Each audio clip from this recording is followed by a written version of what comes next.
Acredito que todo mundo que consome esse tipo de conteúdo tem um pezinho na franquia Silent Hill,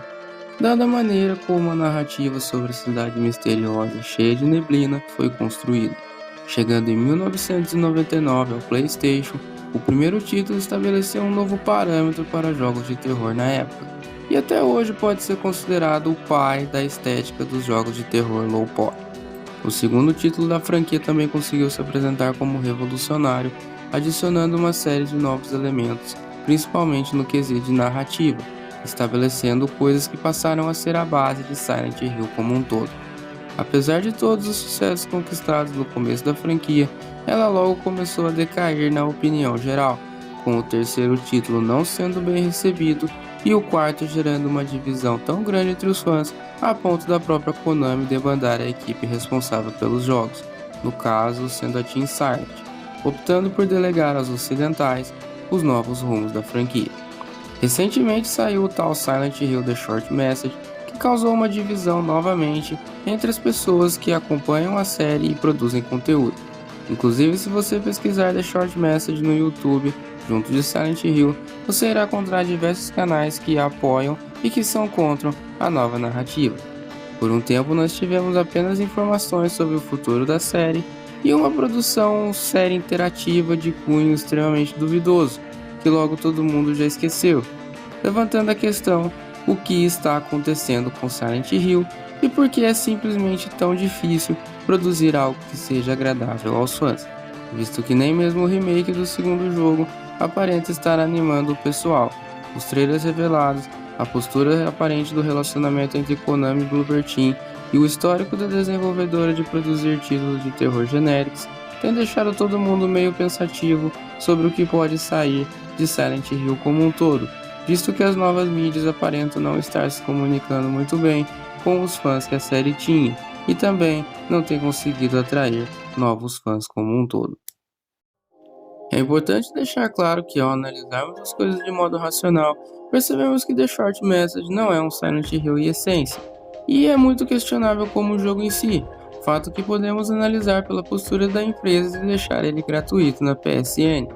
Todos os elementos que estamos acostumados na série são presentes apenas de maneira superficial. Alusões a uma percepção mental alterada e um sentimento de culpa, traumas passados que não são resolvidos, um perseguidor de design estranho o qual você não sabe nada, e infelizmente acaba tudo por aí, já que as personagens Anita, Mai e Amelia são relativamente descartáveis,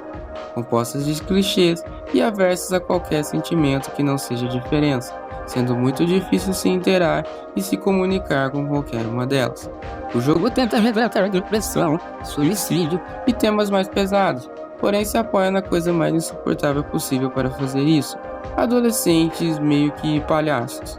A grande motivação de Anita sendo curtidas em uma rede social, Maya não conseguindo se sentir aceita mesmo sendo admirada e tendo diversos talentos, além de uma aparência relativamente padrão e uma maneira de se comunicar no mínimo cativante para as pessoas daquele universo, e a Amelia servindo mais como um link entre a história das duas do que qualquer outra coisa, sendo ela que te manda mensagens pelo celular no começo, e ela sendo ali o grande objeto de arte que Maya havia retratado em diversas peças, fazendo você até mesmo pensar que ela e Anita são a mesma pessoa.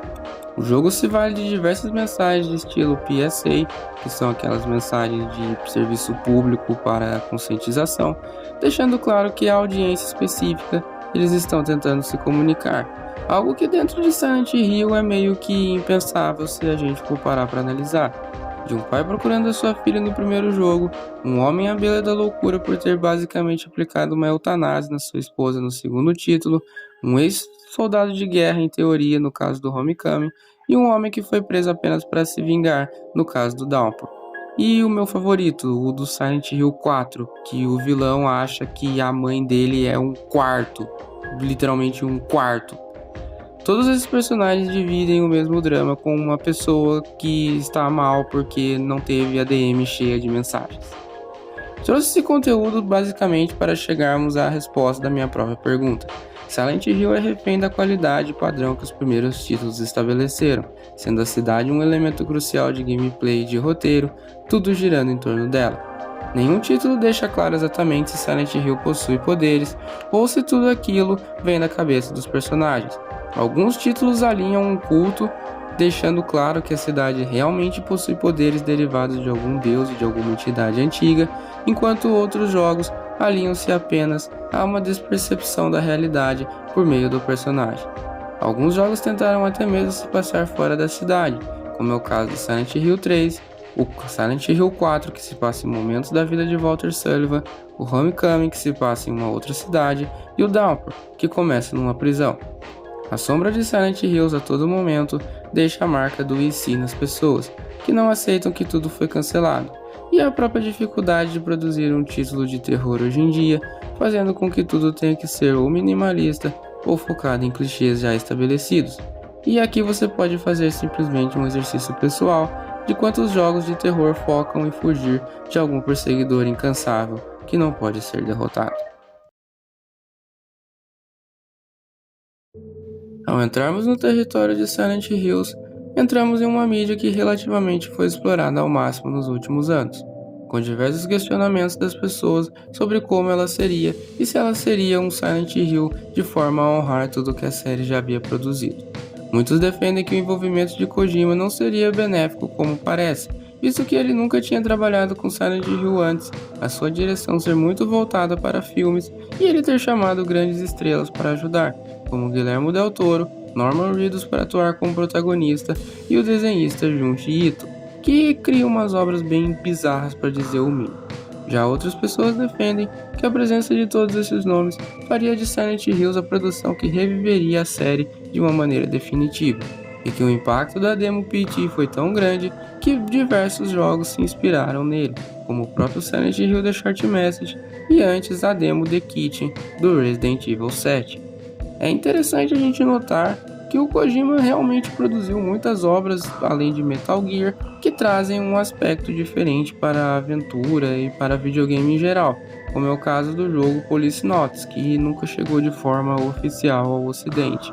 Então, podemos concluir que Silent Hills deixou um impacto, deixou uma sombra, mas que foi apenas ali um momento da história, e que a presença de elementos como fantasmas e outras coisas não se sabe como isso iria agregar na série e como seria utilizado. Se seria um jogo que teria a ver com o culto ou se exploraria outra linha de pensamento de um protagonista simplesmente atormentado. Algo que a gente tem muito mais certeza devido a tudo que foi produzido naquela demo curta.